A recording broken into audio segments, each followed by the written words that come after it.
Before I start the video, I do want to tell you guys, if you don't already know already, that I'm going to be playing a lot of the Spongebob games leading up to the release of Rehydrated over on my Let's Play channel. So if you want to see that, definitely, subscribe to that channel and watch those videos. I already have a few parts up and now, I think 4 parts up for the movie game, and I just started Battle for Bikini Bottom. Definitely going to make sure I have Battle for Bikini Bottom done before Rehydrated comes out. But I'm going to show you all the games that I intend on playing on the Let's Play channel. I doubt I'll get them all done before Rehydrated. Actually, it just kind of depends on when that game comes out, but I do plan on playing all of them at some point because I really do want to, and I recently picked up a lot of them. I grew up with the games like Battle for Bikini Bottom, Lights, Camera, Pants, Nicktoons Unite, and Plankton's Robotic Revenge. Plankton's Robotic Revenge wasn't too good, although it was a really short game, so I do believe I can get through that one pretty quickly. But yeah, like I said, I do plan on doing the Let's Plays of all those games. Whether or not I do all of them before Battle for Bikini Bottom Rehydrated, I don't know. The way they showed up on screen is the way I intend to play them in order, so Plankton's Robotic Revenge and a bunch of the Nicktoons games is going to be at the very back. I want to get the bigger core SpongeBob games done first. But yeah, just in case you didn't know, or in case you were interested, I'm playing those over on my Let's Play channel. I'll definitely have a link in the description. A few videos are already up, and yeah, let's get into the video. Welcome back to Bassab, everyone. So I wanted to take some time and talk about Heavy Iron Studios and Battle for Bikini Bottom Rehydrated, because it's recently come to everybody's attention that they are not the ones that are making the remake of their own game. It's made a lot of people very upset, and a lot of people have been talking about it on the internet. I kind of wanted to give my opinion and tell you guys why I think they're not making the game and why that's not too bad of a thing, but at the same time, it does kind of suck. So Heavy Iron Studios made SpongeBob SquarePants Battle for Bikini Bottom. They also made the movie game and Truth or Square. So they're definitely the reason why those games were so good, especially Battle for Bikini Bottom. But instead of Heavy Iron Studios making Battle for Bikini Bottom Rehydrated, it's actually going to be made by Purple Lamp Studios. And this is a trend that I've been seeing a lot when it comes to remakes for beloved games, like Crash Bandicoot. As you guys know, Naughty Dog made the original Crash Bandicoot games. However, they did not do the Insane Trilogy. That was handled by Vicarious Visions. Same thing with Spyro the Dragon. Insomniac Games made the original games, but Toys for Bob handled the remake. And why is this? Why does this keep happening? And it's happened with a bunch of different remakes.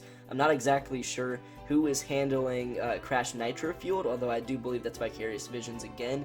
But still, there's a lot of significant remakes, and the original developers seem to have nothing to do with them. It's gotten a lot of people upset, but I don't think it's necessarily a bad thing, and I think I know why. First off, just because you have the original developers doesn't mean that means that the game is immediately going to be good. I mean, of course, it's a remake, so it's not too hard to capture the same feel, the same magic that the original one did. Anyways, Purple Lamp can do that because they already have the blueprints for it.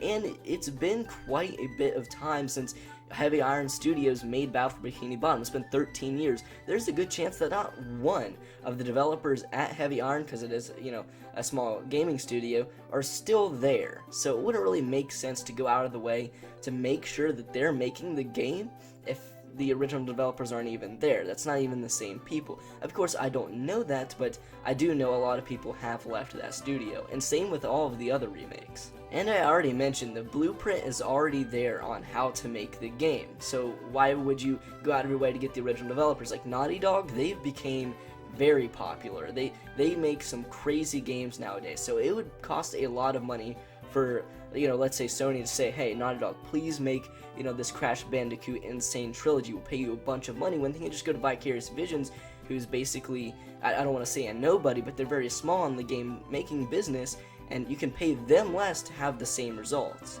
The Insane Trilogy was a near perfect remake, and it would have cost them a lot more money to make Naughty Dog make those games than Vicarious Visions, but they would have gotten the same results. So you see why, I think that's why the companies who want these games to be made aren't necessarily going straight to the original developers. Although I don't believe Heavy Iron Studios is really in demand right now, I'm just saying, at least for, the Insane Trilogy and the Reignited Trilogy for Spyro, that would be why.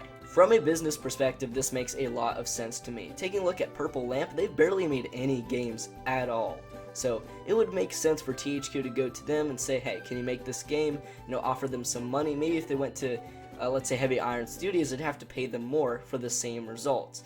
Because when it comes to maybe a brand new game, maybe that's when they'd go to Heavy Iron because they've made good games in the past. But right here, they have Battle for Bikini Bottom. It's already been made. All they have to do is make it prettier. I know there's a lot more that goes into it, but when it comes to, money and making games, it makes sense for THQ to go to someone else. And some of you might see this as THQ or any other company being very greedy. Although, I guess I could agree with you. They don't know that this game is going to succeed. They need to make it very cheap to produce and hopefully, yield great results. And the thing is that just because they're small development or gaming companies doesn't mean that they're going to do a bad job. Look at Vicarious Visions and Toys for Bob.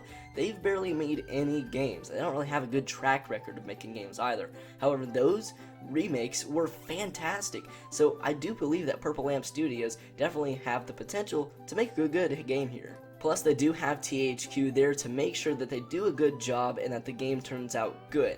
Hopefully, THQ has expressed a lot of interest in pleasing fans, so hopefully, that's their main goal, that they don't rush anything and then they make sure that Purple Lamp captured the same magic that the original game did. But what I'm trying to say when it comes down to why, all these different companies aren't, making the remakes to their own games, it's simply because of money. Because they don't need to make the original developers make the remakes. Really, when it comes to down to a remake, they just have to take what the original did, make it look prettier. Of course, they're building it from the ground up, so they have to do a lot more than that, but a lot less can go wrong, and it's very cost effective. And I don't blame THQ and all these other companies for doing this, and they've still yielded very good results. I do kind of feel bad for maybe some employees who stayed at Heavy Iron who would like to work on this remake.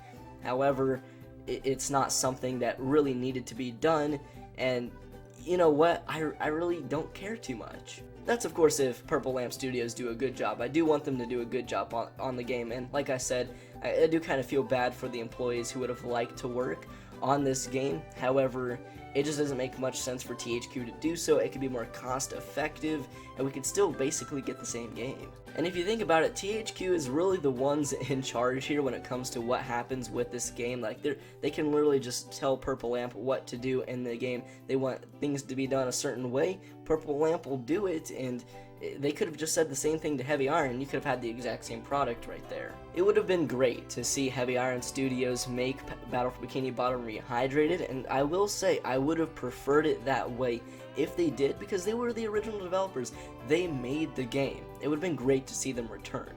However, it's not necessarily, something that needs to happen, and it's something that I think THQ really thought about. And when it comes to Purple Lamp, they barely made any games. It was probably really cheap to get them in there and make the game. And that's probably why it happened. I can't confirm this, but, Battle for Bikini Bottom Rehydrated, this is a big risk, because it's a Spongebob game.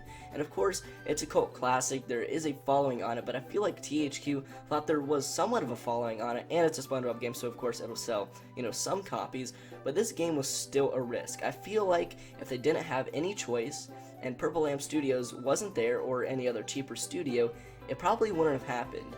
I don't really know how much, Heavy Iron Studios would have cost to make the game. However, what I do know is that if Heavy Iron Studios said, hey, we want this much money for the game, or they were trying to work out some sort of deal, this game may not have happened because it was that expensive to make.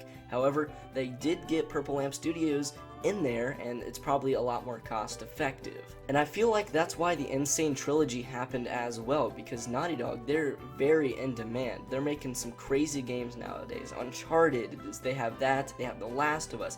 Those series, it would have been very expensive for them to make the Insane Trilogy, and then it would have never happened. We would have never gotten the Insane Trilogy if Sony didn't get Vicarious Visions to make the game instead. But that's just kind of like my thoughts on the whole thing, and why I think, Heavy Iron Studios aren't making the remake, just because it probably would have cost a little bit more for them to make it. I can't confirm that, plus a lot of the original team is gone anyways, but that's pretty much all I had to say. It is unfortunate that they're not making the game, but I still think it can be really good, because look at all these other remakes. But that's going to wrap it up for this video, guys. Thank you all so much for watching. I hope you all did enjoy. Tell me in the comments below, did you want to see Heavy Iron Studios return, or do you think it's not that big of a deal? Like I said, let me know, and I'll catch you all in the next video. Peace.